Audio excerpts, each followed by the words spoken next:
যার স্বপ্ন দেখেছি সারাটা বছর এবছর মনে হয় সেই স্বপ্ন পূরণ হতে যাচ্ছে, ভাবলাম তোমাদের সাথে একটু শেয়ার করি।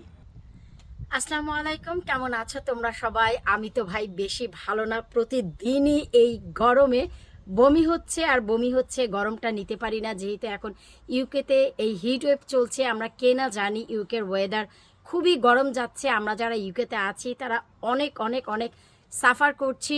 আমি একটু বেশিই সাফার করছি, কারণ আমার ঘরের তাপমাত্রা প্রতিনিয়ত 47-48 ডিগ্রি থাকছে আমার এই কনজারভেটরির কারণে। তো যাই হোক, কথা সেটা না, যেটা হচ্ছে কথা, মূল কথা, ছোট্ট করে শুরুতে একটু গল্প করে দিচ্ছি, এতে করে তোমাদের বুঝতে সুবিধা হবে। এমন একটি সবজি যার স্বপ্ন আমি দেখেছি যখন থেকে বাগান করেছি তখন থেকে, কিন্তু যার উদ্যোগ নিয়েছিলাম আমি একদম 2023 সালে। 2023 সালে সেই সবজিটা আমি একটি পটে লাগাই, যেই পটটা অনেক হিউজ ছিল, কিন্তু পটের নিচে কোনো ফুটো ছিল না। এটা আমার মেমোরিতে ছিল না। তো বরাবরই আমরা জানি যে রেইনি সিজন মে মাসের লাস্ট 2 ডেজ থেকে শুরু হয়, যেমন 28-29 তারিখ থেকে শুরু হয়, জুনের 10-15 তারিখ পর্যন্ত টানা 20 থেকে 22 দিন বা 18 থেকে 16 দিন বৃষ্টি যায় ইউকেতে। জুন এবং জুলাই মাসকে বলা হয় রেইনি সিজন মান্থ এই ইউকের ভিতরে, ইংল্যান্ডে। তো সেই হিসেবে যখন টানা বৃষ্টি হয় 10 দিন, আমার সেই পটটা পুরোপুরি ফ্ল্যাট হয়ে যায়। তো আমার সেই গাছগুলো মরে যায়, মরে যাওয়ার কারণে আমি নিজেই টেনে তুলে ফেলে দিই।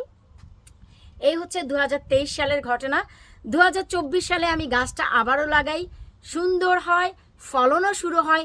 যখনই ঠিক এতটুকু ফলন হয়, ঠিক তখনই এই সাইজ যখন হয়, ঠিক সেই সময়ে কি হয়, টানা বৃষ্টি। তো এত ছোট ছোট সবজির উপরে যদি এত বৃষ্টি পড়ে, আর ইউকের বৃষ্টির চাইতে বেশি জঘন্য এই দেশের সাইক্লোন, তার মানে হচ্ছে বাতাসের যে তীব্রতা, সেটা তখনও মরে যায়। 2023-24-এর এই ঘটনা। 2025 সালে কেন যেন মনটাই এত খারাপ ছিল, তার ফলনই করিনি। 2026 সালে আবার মনে হলো যে না, কেনই বা রাগ করে বসে থাকবো, দেখি না ট্রাই করে কি অবস্থা হয়। এই বছরও তার ব্যতিক্রম নয়। এই বছরও গাছ লাগিয়েছি, গাছটা পুরোপুরি 5 ফিট করে, 5 ফিট না সরি, 4.5 ফিট করে আমি বাহিরে দেই। কিন্তু যেই সময় দিই সেই সময়টা হচ্ছে আমার জন্য ছিল একটা দুর্বিষহ সময়। শুধু গল্প এখানে না, বাকি গল্প ভিডিও করতে করতে চলে এসেছি আমি আমার মেইন যে গার্ডেন, এই যে মেইন গার্ডেনের বাহিরেই আমার যে একটি সুন্দর আর্চ আমি এখানে অ্যাড করেছি। তো এই যে আর্চ আমি দিয়েছি তোমরা সবাই জানো, আর পেছনেও যে আমার গ্যারেজে মাচাটা, সেখানে করলার গাছ দিয়েছি।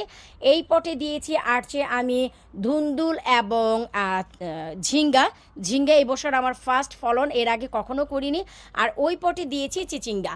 তো এর আগে যখন টানা বৃষ্টি হলো, একদম মে মাসের 30 তারিখে বৃষ্টি শুরু হয়েছে, যা স্টপ হয়েছে জুন মাসের পুরোপুরি তোমার 13 তারিখ পর্যন্ত বৃষ্টি গেছে। টানা 14 দিন বৃষ্টি হয়েছে, এটা আমি তোমাদেরকে ভিডিওতে প্রতিদিন আপডেট দিয়েছি। এবং সেই সময় বৃষ্টিতে আমার এই পটে যে 4টি ধুন্দুলের গাছ ছিল, 4টি ধুন্দুলের গাছই মরে গেছে, যার উচ্চতা ছিল 5 ফিট করে। ঝিঙ্গার গাছটাও মরে যায় অবস্থা, কিন্তু অবশেষে আমি একটি সিক্রেট খাদ্য দিয়েছি আজ থেকে 4 দিন আগে, ফর্মুলেক্স। এই যে দেখতে পাচ্ছ যে কি অবস্থা, গাছটার মরে মরে মরে মরে বেঁচে আছে। আর এই দেখো, এইখান থেকে শুরু হয়েছে নতুন পাতা দেয়া। ফর্মুলেক্স দিয়েছি আমি প্রতি বছরই, যখন দেখি আমার গাছকে স্টিমুলেট করতে হবে, আমি লাইভ ইস্ট অথবা ফর্মুলেক্স ব্যবহার করি, যেটা আমার ঘরে বানানো। তোমরা চাইলে বাইরে থেকে কিনেও ব্যবহার করতে পারো। তো কথা কিন্তু আমার ঝিঙ্গা গাছের নয়, আমার স্বপ্নের রাজ্যে, যেটা স্বপ্ন ছিল সারাটা বছর আমি কোনো এক সময় চিচিঙ্গা করব, যার সফলতা এই যে দেখো, আলহামদুলিল্লাহ আলহামদুলিল্লাহ। এই যে দেখো, এমন আমি একটি খাবার ব্যবহার করেছি যার ফলে এইটুকু গাছেই চিচিঙ্গার বাহার দেখো। এই যে দেখো চিচিঙ্গা, এই যে দেখো চিচিঙ্গা, এই যে দেখো চিচিঙ্গা। তারপরে একটু উপরে উঠছি, তারপরে হচ্ছে ওই যে দেখো, ওই যে দেখো আমি আরেকটু উপরে উঠছি। এই যে ডাবল করে ধামাকা, এই যে দেখতেই পাচ্ছ ডাবল ধামাকা। শুধু তাই না, আমি ক্যামেরাটাকে আরও একটু উপরে উঠাচ্ছি, দেখো এইখানে পুরোপুরি 9টা রয়েছে, শুধু এইটুকু জায়গার ভিতরে 9টা চিচিঙ্গা। এই যে দেখো, তো তো এই যে গাছটা আলহামদুলিল্লাহ, আমি তো বলবো শুকর আলহামদুলিল্লাহ, আল্লাহ পাক চেয়েছে তাই হয়েছে। আমি আসলে এই যে গাছটা আমি বললাম না যে এই বছরও তার ব্যতিক্রম নয়। আমার সাথে 2023 সাল থেকে এই চিচিঙ্গা গাছের ঘটনা ঘটে আসছে। 23 সালে পটটা ফ্ল্যাট হয়ে যায়, বন্যায় ভেসে যায়, নিজেই টেনে তুলে ফেলে দেই। 24-এ এইটুকু যখনই সাইজ হয় ঠিক তখনই মানে বৃষ্টি, টানা বৃষ্টি, যে কারণে সব মরে যায় গাছ, তুলে ফেলি। গত বছর 25-এ রাগ করে করিনি, এবছর করেছি। বললাম না এবছরও ব্যতিক্রম নয়। এই যে দেখতে পাচ্ছ পটটা, আমি এই পটে এই চিচিঙ্গা গাছ দিয়েছি মে মাসের 7 তারিখে। তার কারণ এই যে দেখো, সবাই যেন আমার হাতের একটি সার্জারি হয়েছে মে মাসের 14 তারিখে। মে মাসের 7 তারিখে আমি গাছগুলো বাইরে দিয়ে দিয়েছি। শুধু এইগুলো না, করলার গাছ থেকে শুরু করে চিচিঙ্গা, ধুন্দুল, সব। ধুন্দুলটা পুরোই 4টা গাছই মারা গেছে, করলাটা মরে গিয়েছিল, বেঁচে উঠেছে। চিচিঙ্গাটারও অবস্থা খারাপ ছিল। এর আগে আমি শেয়ার করেছিলাম যে আমি কীভাবে পলিথিন দিয়ে আমার মাটিটা প্রোটেক্ট করেছি। ওই যে দেখো প্লাস্টিকটা এখনও রয়ে গেছে। এই যে আমি এই কাজটা করেছি, তার সাথে সাথে আমি আরও একটি কাজ করেছিলাম, যেহেতু টানা বৃষ্টি ছিল, তোমাদের সাথে আমি শেয়ার করতে পারিনি। আর সেটা ছিল আস্ত, আমি ভিডিওর সামনে এসে বলি তোমাদের জন্য ইজি হবে। আর সেটা ছিল যে আমার এত বৃষ্টিতে আমার কাছে কোনো ড্রাই স্ট্র ছিল না, যেগুলো ভেল, সেগুলো যেহেতু ছিল না, পলিথিন দিয়েছি। আর আস্ত যে পেঁয়াজ, বড় বড় পেঁয়াজগুলো মাঝখান থেকে আমি কেটে মাটির উপরে মুখটার দিকে এমন করে সব বসিয়ে দিয়ে গেছিলাম। 4টা পেঁয়াজ 8 টুকরো করে আমি দিয়ে গিয়েছিলাম প্লাস্টিকের নিচে। এতে করে শিকড়কে একটা ময়েস্টের সাথে সাথে এক্সট্রা গরম প্রোভাইড করে হচ্ছে পেঁয়াজ। আমি জানি না যারা তোমরা গার্ডেনিং করো, আশা রাখছি এই টিপসটা হয়তো বা অনেকেই জানো, কিন্তু যারা জানো না এই কাজটা করতে পারো। মাটির নিচে শিকড়কে ময়েস্ট প্লাস সেটাকে একটু তাপ মানে যেন শোষণ থাকে, সেটা করার জন্য আমি পেঁয়াজ দিয়েছিলাম। যার ফলে দেখো এই আমার গাছটা আলহামদুলিল্লাহ বেঁচে গেছে। কারণ তোমরা নিজেরাই জানো কি পরিমাণ ঝড় বৃষ্টি গেছে। আর এই ইউকেতে আমি গ্যারান্টির সাথে এই কথাটা বলতে পারবো যে মে মাসের 7 তারিখে কেউ কোনো গাছ বাহিরে দেয়নি। আমি দিয়েছিলাম, জানি আমার হাতে সার্জারির পর টানা 1 মাস আমাকে বসে থাকতে হবে। মে মাসের 7 তারিখে আমার তোমার 14 তারিখে সার্জারি হয়। জুনের 3 তারিখে আমার ফাইনাল ব্যান্ডেজ ওপেন করে। তো তারপর থেকে আমি টুকিটাকি কাজ করতে পারি। এখনও পর্যন্ত ডান হাত দিয়ে আমি কোনো কাজ করতে পারি না। যেমন কি এক্সাম্পল, আমি কিছুক্ষণ আগে মাটির একটু কাজ করছিলাম। অনেক সময় হয় না মাটির বস্তার ভিতরে মাটি ক্লট থাকে, আমি হাত দিয়ে একটু ভাঙতে গিয়েছি, আমার হাতে প্রচুর ব্যথা হয়েছে। এই যে সার্জারির সাইডের যে মাসল, সেটা প্রচণ্ড ব্যথা এখনও পর্যন্ত। সেই হিসাবে আমি ভেবেছিলাম আমি গাছ দিচ্ছি, সার্জারির সময় পঙ্গু হয়ে বসে থাকার চাইতে দিয়ে যদি মরে যায়, অ্যাটলিস্ট মনকে সান্ত্বনা দিতে পারবো যে গাছ বাইরে দিয়েছিলাম মরে গেছে। কিন্তু আমার সার্জারির পর 1 মাস ঘরে বসে থেকে গাছগুলো ঘরেই 5 ফিট 6 ফিট বানিয়ে মেরে ফেলার চাইতে, তখনের কষ্টের চাইতে আমার মনে হয় দিয়ে বাহিরে দিয়ে মারা ভালো। সেই চিন্তা করে গাছগুলো দিয়েছি। আর এই হচ্ছে সেই স্বপ্নের সফলতা, দেখতেই পাচ্ছ। খুবই একটা স্পেশাল খাবার আমি ব্যবহার করেছি 1 সপ্তাহ আগে। সো আজকে আমি একটু যত্ন তোমাদের সাথে শেয়ার করব এই চিচিঙ্গা গাছের, কিভাবে আমার এত চিচিঙ্গা আসলো।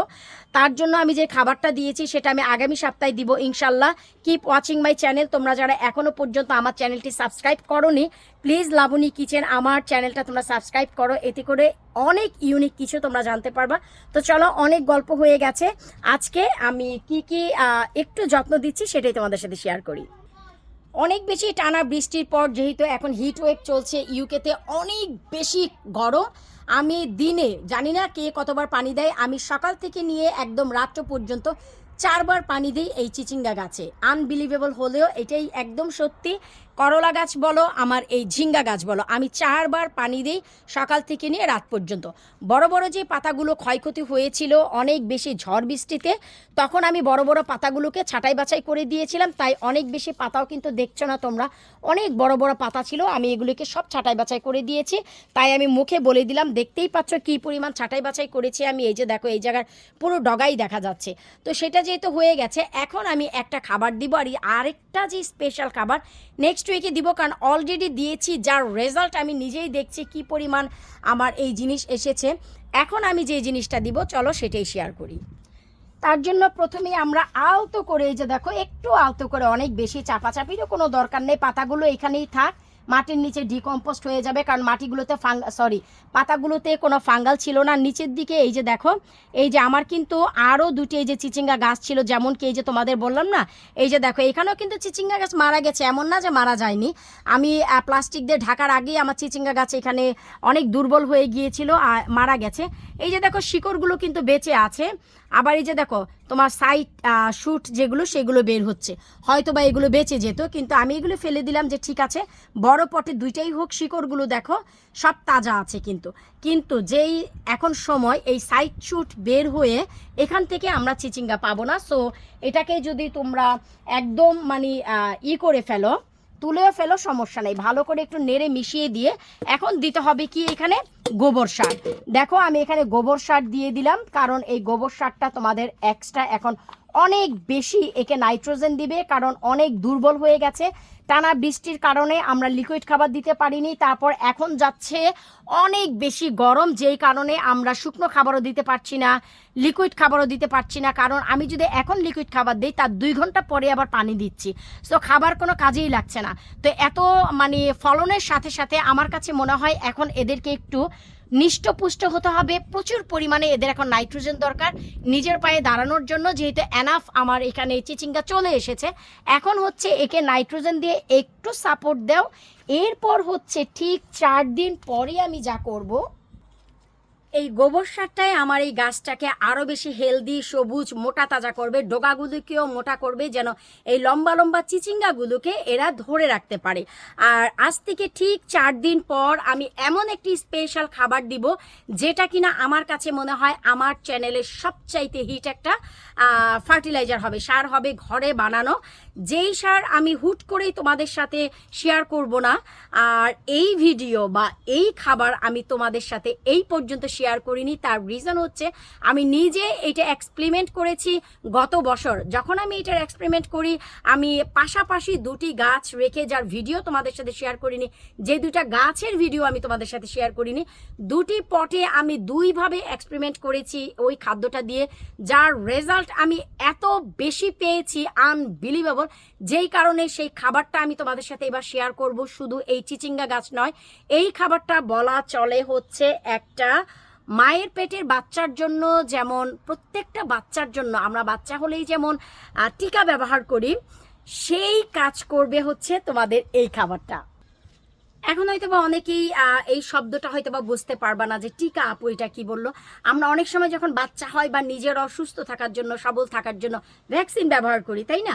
এই খাবারটা হচ্ছে প্রত্যেকটা গাছের জন্য ভ্যাকসিন। সো এই জন্য আমি এই খাবারটার নাম দিব হচ্ছে ভ্যাকসিন ফার্টিলাইজার। এইটা এমন প্রচলিত হবে আমি আশা রাখছি তোমাদের গাছের জন্য। লাউ, কুমড়া, শিম, ঝিঙ্গা, চিচিঙ্গা, চাল কুমড়া, আমাদের হচ্ছে কি বলে শসা, শিম, করলা, পুঁইশাক বাদ যত লতালো গাছ আছে, মোট কথা হচ্ছে লাউ, কুমড়া, শিম, ঝিঙ্গা, ধুন্দুল, চাল কুমড়া, চিচিঙ্গা, তারপর হচ্ছে আর কি কি লতালো গাছ থাকে আমাদের, মোট কথা যত লতালো গাছ আছে, শিম থেকে শুরু করে এমনকি আমাদের যে বেগুনের গাছ, সেই গাছে পর্যন্ত অ্যাপ্রোপ্রিয়েট হচ্ছে, প্রচুর পরিমাণে তোমাদের ফলন দিবে এবং দ্রুত হারে ফলগুলোকে বাড়াবে, তোমাদের হচ্ছে সমস্ত ফুল ঝরার হাত থেকে বাঁচাবে। সেই খাবারটা আমি এখন বলছি না, কিপ ওয়াচিং মাই চ্যানেল। ঠিক 4 দিন পরই হচ্ছে আমি সেই খাবারটা অ্যাপ্লাই করব হচ্ছে আমার চিচিঙ্গা গাছে প্লাস আমার লাউ গাছে। লাউ গাছে এই জন্য দিব আরও ভুরি ভুরি লাউ আনার জন্য, এবং যে লাউগুলো চলে এসেছে এগুলো টিকে থেকে যেন খুব দ্রুত এটার কি বলে সাইজ বেড়ে যায় সেটার জন্য। যার জন্য তোমরা বাহিরের কেনা ফার্টিলাইজারও ব্যবহার করতে পারো, যেমন কি তোমরা যদি বাইরে থেকে কিনে সার ব্যবহার করো, সেটা তোমরা হচ্ছে কি সার আমি তোমাদের বলে দিচ্ছি, ইজি হবে। সেটা হচ্ছে মিরাকেল গ্রো। তোমরা যদি মিরাকেল গ্রো ইউজ করতে চাও সেটা ইউজ করলেও, বা টমেটো ফিড এটাও যদি ইউজ করো, তোমাদের ফলের সাইজ বেড়ে যাবে। কিন্তু আমি বলবো এই ভ্যাকসিন ফার্টিলাইজার যদি তোমরা ইউজ করো, একবার ইউজ করলে এটার প্রেমে পড়ে যাবা। বাইরের থেকে কিনা সার কিনে অনেকেই অ্যাফোর্ড করতে পারে না। আমার নিজের অনেক কাছের ভাই বন্ধু ফ্রেন্ড সার্কেল আছে, তারা নিজেরাই বলে যে এত বেশি এক্সপেন্সিভ কেন। তাদের জন্য হবে এটা একটা ম্যাজিক ব্যাপার। তো কিপ ওয়াচিং মাই চ্যানেল। আশা রাখবো আমার এই চিচিঙ্গা গাছের ভিডিও তোমাদের ভালো লেগেছে। এবার স্বপ্ন পূরণ হতে যাচ্ছে, দোয়া রাখবা আমার এই গাছটার জন্য। এই গাছটায় অনেক বেশি ঝড় বৃষ্টি তুফান সাইক্লোন এমনকি বর্তমানে এখন এই হিট ওয়েভও পাচ্ছে। সো আশা রাখছি এটার আউটকাম ওয়ার্ল্ড বেস্ট আসবে। আল্লাহ হাফিজ।